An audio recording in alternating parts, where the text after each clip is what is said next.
It is 8:14 in the morning. A pigeon stands in the center of your street. A car is coming. You can see this from the sidewalk. The asphalt smells of exhaust. The car is moving at 25 miles per hour. The pigeon doesn't move. The car is 30 feet away. 20. The pigeon does not move. At 11 feet, it lifts. The car passes under it. The pigeon lands on the opposite curb. Call him Sal. Sal has done this 400 times. Not once has he been wrong. That is not a near miss. That is not dumb luck. That is not an accident waiting to happen. Watch a group of pigeons in the road when a car comes. They don't all lift at the same moment. One goes at 20 feet, one at 15. One, always one, goes last. The car passes under it. It lands, it goes back to foraging. What is the one that goes last actually doing? What is the point of going last? There is a detail about what happens between those birds, something about what the one in the back is measuring, that we will come back to later. It will change how you read traffic. Here is what we can say right now. Sal did not need to be in that road. He could forage from the curb. He returned to the road every morning, same spot. Something keeps bringing him back to 11 feet. Sal is not the only one. On any block with regular vehicle traffic, watch a group foraging in the road over time. They do not all hold the same margin. Some flush at 20 feet, some at 15. Some, like Sal, at 11. The range is consistent enough that you can rank them by the margin they hold. The bird that goes last is not always the same bird. It rotates.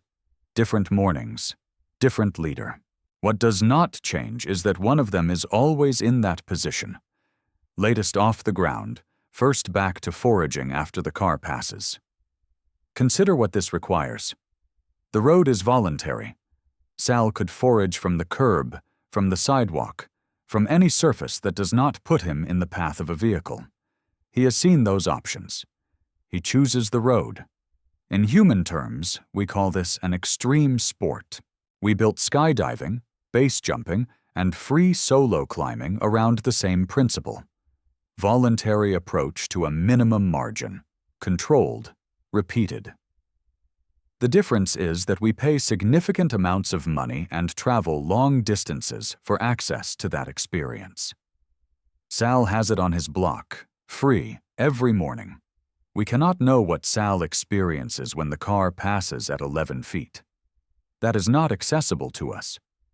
What we can observe, he was not pushed into that road. He returned to it, voluntarily, hundreds of times, with a consistency that is not random.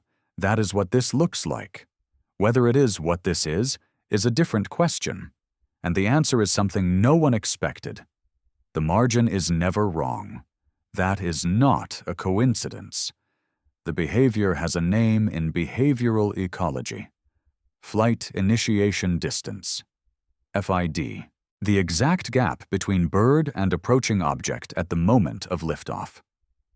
Research measuring FID across bird species in urban environments versus rural populations of the same species found a consistent result. Urban birds had compressed their margin to roughly half the rural baseline. A pigeon calibrated to open land flushes at 20 feet. The pigeon on your block flushes at 8 to 11. The compression is not recklessness. It is a calibration, updated across hundreds of encounters, tuned to the specific traffic pattern of a specific street. Sal's 11 feet is not a single number applied to everything. It is the filed minimum for that vehicle class, at that speed, on that path. A bicycle ridden erratically gets a different number. A child who runs gets a different number. Sal is not gambling. He is running a continuously updated register, one entry per object class, refined across hundreds of encounters on this block.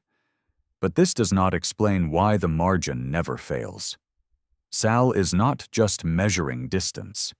He is reading something else, something that separates every car that has passed under him from every predator he has ever actually fled. That distinction is not what you would expect.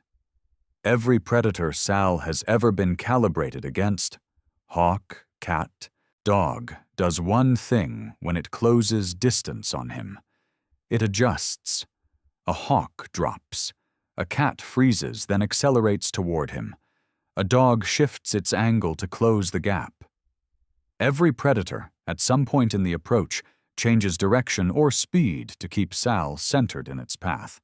That adjustment is the signal. That is what every bird with a functioning nervous system reads as, "This object is trying to be where I am." A car at constant speed on your street does not adjust. At 12 inches off the ground, the approaching car does not look the way it looks from the sidewalk. It is an expanding shape on the left side of Sal's visual field, growing at a rate that tells him precisely where its path will intersect with his position. It is not intersecting. The vibration of the engine reaches his feet through the asphalt before it reaches his ears. 3 data streams. Same answer. Not this one. It is on a fixed trajectory, at a fixed speed, that will pass to Sal's left at a margin he calculated 3 seconds before he flew. No direction change, no acceleration, no locking on. In every sensory channel available to Sal, that car matches no predator signature. It is infrastructure. It is filed. You have demonstrated this without knowing it. Walk toward a pigeon at a steady pace. It holds position longer than you expect. Speed up or step sideways at the same distance. The pigeon lifts immediately, not because you got closer, because you changed trajectory. You reclassified yourself from infrastructure to threat in one movement. The FID dropped to 0 in under a second. Sal's 11 feet is the calculated minimum for an object that failed every predator test. The car was never going to hit him. He knew before it made the turn. And now the group in the road makes a different kind of sense. The group in the road is not a random collection of birds with random margins. Studies comparing pigeon populations across urban neighborhoods have found measurably different FID values in high-traffic areas versus low-traffic areas of the same city. Birds on a busy commercial street compress their margin for vehicles. Birds on a quieter residential block, with less exposure, hold a slightly higher one. Your block's pigeons are calibrated to your block. The speed of vehicles on your street, the width of your lane, the timing of the bus that passes every morning. Sal has seen that bus hundreds of times. It has its own entry in the register. This calibration took roughly 60 to 80 years to develop. Birds that flushed too early wasted energy and fell behind in competition for food and territory. Birds that misjudged the minimum margin were removed. What remained were birds accurately calibrated to the minimum for their specific street. The one in the group that goes last has the most compressed margin for that vehicle class. It is not the bravest bird. It is the most calibrated. It has logged the most passes at the closest distance. Whether the others watch, whether the margin of the last one influences what the others will test tomorrow, is a question the research does not answer. What we can observe, the group returns to the same road. The same order tends to emerge. The same block every morning. You are watching 60 years of selection pressure produce something that looks exactly like a sport. The next time you are behind the wheel and a pigeon is in the road ahead of you, notice what your body does. Your foot moves toward the brake before you make a conscious decision. You don't know when it will fly. Sal already knew before the car made the turn. 11 feet was not a near miss. It was the filed answer to a filed question. That car matched no predator signature in any of Sal's sensory channels. He was not waiting until the last second. He was waiting for the correct second. You have watched this from the sidewalk for years and called it lucky pigeons. You were wrong. There is no luck in it. Whether it is also something else, Whether there is a version of a game being played in that road every morning is a question the research leaves open. What we can observe. Sal returns. The group returns. The one that goes last tends to be the same one. On the same block, at the same margin. The pigeon in the road in front of your car tomorrow already knows how it ends. Before you make the turn. Before you see it standing there. You are the only one in that scene who does not know yet. Tomorrow, walk toward a pigeon at a steady, even pace. Note the distance when it flushes. Then do it again, but speed up or step sideways midway through. The second pigeon will flush earlier. You just switched your own threat classification in real time, not by getting closer, but by moving like something with a target. Also, watch a group in traffic. Find the one that goes last.